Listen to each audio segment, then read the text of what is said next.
stares at the wall. Martha wheels by in a wheelchair outside, sees her, stops.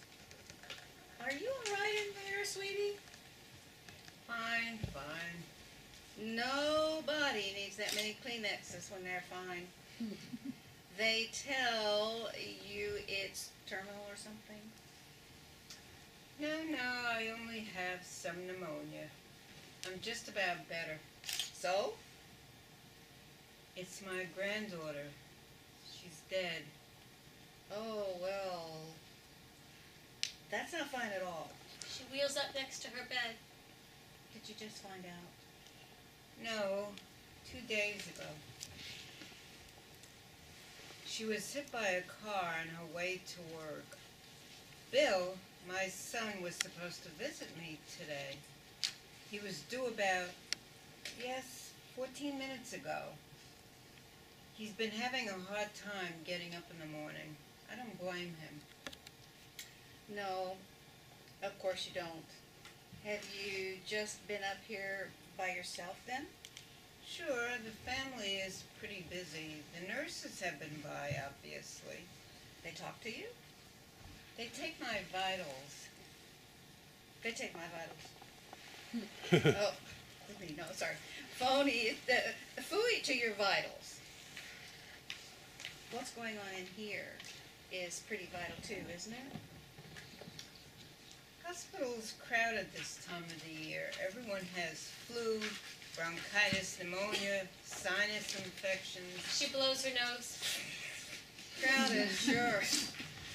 Filled with people who say hello, goodbye, and nothing in between. Were you close to your granddaughter? Yes, well, not recently so much. Sammy moved out to L.A., got a job as a production assistant on a TV show. Well, we used to talk a lot on the phone.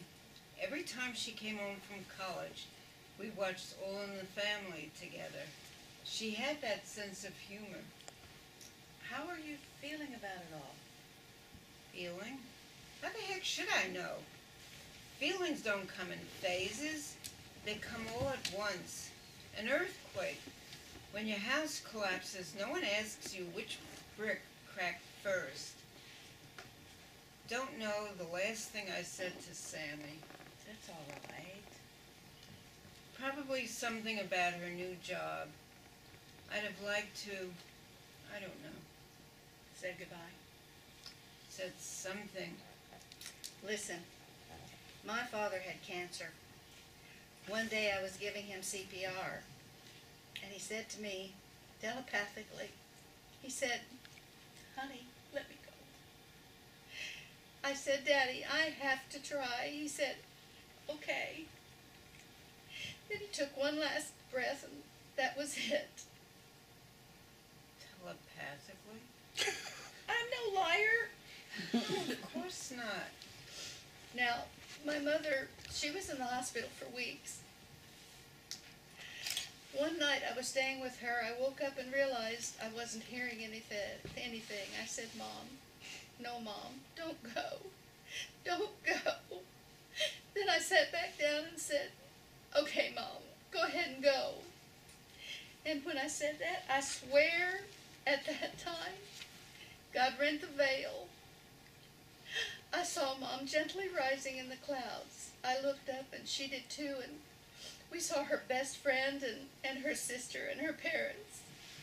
And behind them was my father. I wasn't real sure till then that my father had made it to heaven, but he did. And as soon as I saw them all, saw all of them, God closed the veil again. Greatest gift I have ever received. Why are you telling me this? Well, I thought it would cheer you up. I didn't ask you to cheer me up. I don't even know you. And you roll in here and talk to me about gifts, closure. I wasn't done. Do you know how I lost my father? I came home at 15 and found him dead at the kitchen table, halfway risen, like he tried to get up, black and purple. There's your closure. That's what I'm trying to say.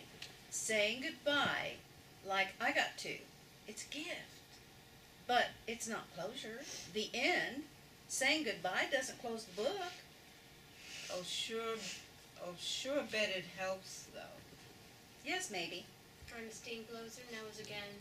I shouldn't have said anything. It all sounded much more profound in my head.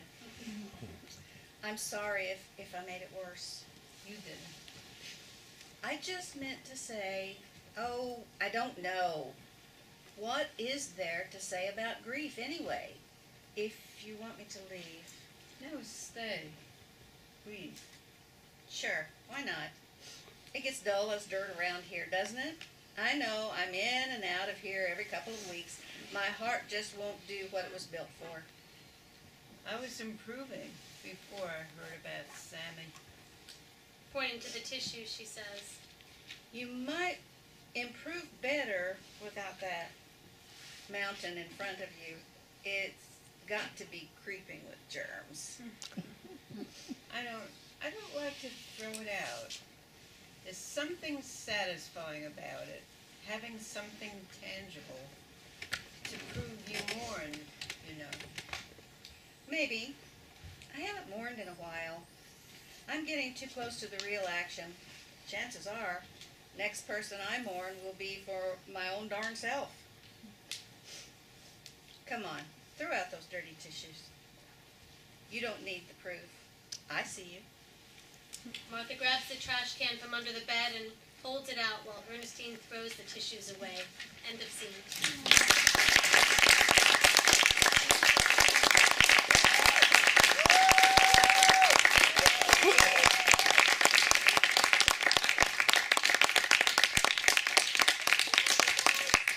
Before we let you go, if we could just take 5 minutes to just have the audience ask any questions they have about what they've heard or our process, or if you have any questions about, for the writers or for the actors or both, we'd love to hear them. Or about the program.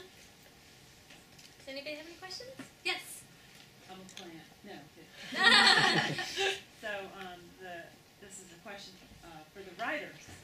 How did you? Are any of you the writers? The writers are all up here. The writers are all. These are all the writers. When I said who they were by and asked them to raise their hand. Yeah, no, these are the writers and the actors. So how did the writers? How did you go about collecting your story? Anybody? Okay, sure. So we started by recording the conversations, and then we got to kind of pick based on a topic what we wanted to write about. So it varied from love, grief, personhood, how you give a person agency, and so we got to kind of pick from there, from weekly conversations, and then or wait till the end and then write a piece based off of joint conversation. So we may have made a story behind it, but most of the information in there was what we heard in conversation. Yeah, they were great vignettes. I really enjoyed it. Yes. How hard was it to have these conversations, and what drove them, and what did you discover from working intergenerationally with older adults? Yeah, Sabrina. These conversations were not hard at all to have. It was absolutely a joy and a privilege every Friday to be able to come to Culpeper and learn so much from these amazing individuals, and not only have them share their stories with us, but have someone there with open ears who accepts us and loves us as much as we love them, to listen to our stories, and we get to learn so much from not only hearing what every individual in this line has to say, but also telling our stories and feeling confident and comfortable in creating this community that we all, I feel I can talk for all of us, that we are so lucky to have. And it's this community that is unbelievable, and it's just one of our members, actually Agnes, and I'm very sad that she isn't here today, and it was very upsetting to me as well, but yesterday during our rehearsal, we all went and saw her, We and went up to her room. we went to her room Just lying in bed, together. just hung out with her.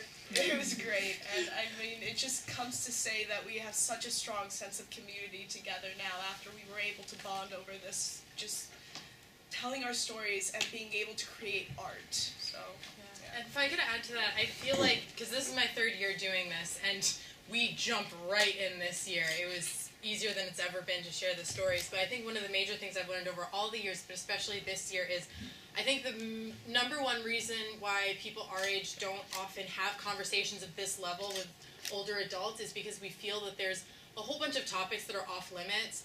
Like, I'm an LGBT individual, I won't be accepted, or I had an eating disorder and I can't talk about, my grandma won't understand, or I'm carrying all of this grief, but that's not something you talk about with your grandparents. And the huge thing that I've learned from doing this experience is that not only are all of those topics on the table and will these lovely people accept everything we say, but they'll love us even harder for opening up and sharing, and so many of our stories are things that they've all been through, and that they can say, I've done this too, you're not going crazy, here's what helped me, here's how I can help. It's amazing. It's utterly amazing, and it's made me connect on such a deeper level with older adults in my life, and I hope hearing these stories will also be an inspiration to you guys to go out and really connect to older adults. From the older standpoint, this was an exceptional experience for us, and I think I speak for those of us who are older. We, at our age, don't think that the younger people really want, because we run into so many, let me just qualify that we run into so many, and part of that I said was true.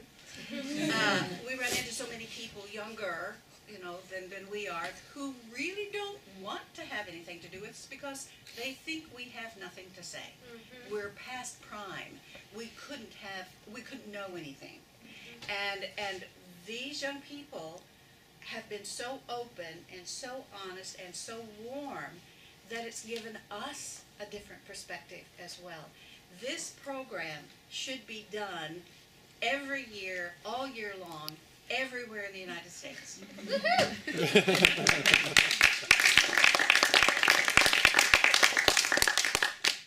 I really think it's powerful for younger adults and older adults in different ways, but also in similar ways. And one of the things I think that they learn, and why I love doing this work and feel so passionate about it, is that they really aren't that different. They have so much more in common than they thought they did until they really sat down and listened to each other and just got to know each other and realized that they've all experienced love or grief or whatever, you know, hard times, good times. And that's something I think that's really important, as Shira said, particularly I think for younger adults to know, so that they treat older adults differently in their life. Because as Dee was saying, and Dee is my rock star, and I just want to give a big round of applause to Dee, because she has been, like, seriously, like, my second favorite. You know, I mean, you know, they have so much to say, and we went in there thinking we were going to, you know, be sharing with them and making their lives better, and perhaps we did on some level, but really we were just soaking up and learning from them, too, and that was what was so neat and wonderful about it. And creating pieces of theater, too. Yes? I was just going to say, this is my mom, and this has been so great for her. My son is a freshman at JMU. He just went back to school today. When I told him that he was going to miss this, but I was coming tonight, he was just thrilled that she was doing something like this, and he knows that she has a past in theater. And just thank you very much. Oh, I wish you could continue this. Well, we hope to, and we love your mom. Yeah, we did. Any other questions? Yes. Art, is this a year-long program, or is it just a spring semester? This time, I've been able to do it for 3 years through Educational Theater Company, which is the company I talked about in the beginning that I founded with some fellow theater professionals 16, 17 years ago, and now serve as a teaching artist. And all 3 years that we've done it, we've received a grant to do it. And we go into, because I teach creative age classes to older adults at Sunrise Homes and at community centers where they pay for their own classes. But I try to find grants where I can go into independent and assisted living facilities where they don't have the funding or they don't have the programming or they can't afford the funding, subsidized housing. We did a program last year through Affordable Housing Community HC. I like to go into places who wouldn't, to serve those who wouldn't otherwise be served with the program. So this year we did 7 weeks. Last year we did 15 weeks, and that was much better, just in terms of being able to sort of breathe through it. This time I felt like we were trying to pack a lot of stuff into 7 visits and then, a couple rehearsals. But it just depends on how much money I'm able to get, and but if you know anybody who wants to fund it, we want to keep doing it, and we want to do it in more and more places. We do teach creative age classes at several locations just for older adults, and I teach a lot of those myself, and as do some of my colleagues at ETC. But this is the only intergenerational creative age program that we have that I started here because I teach here and I have students this age, and I have students their age. So I really loved combining, the work I do with ETC that I'm so proud of, and the work I do here at GW. And I also love creating new work, so this was just like this weird brainchild of kind of combining both of those things. But we want to keep doing it, and what I'm hoping to do is to do like a year long. That would be like ideal. When we did the 15-week one, we were able to get some support from the Department of Theater and Dance and get credit for the students. So they were able to get academic credit. This time, they just served as interns for the company, is what we called it. These were internships. 7-week internships with ETC because we weren't able to do a full semester. But whatever amount of money we can get, we go for as long as we can. Have you tried, crowdfunding just seems to be a really effective way of raising money. All right, everybody, empty your pockets. I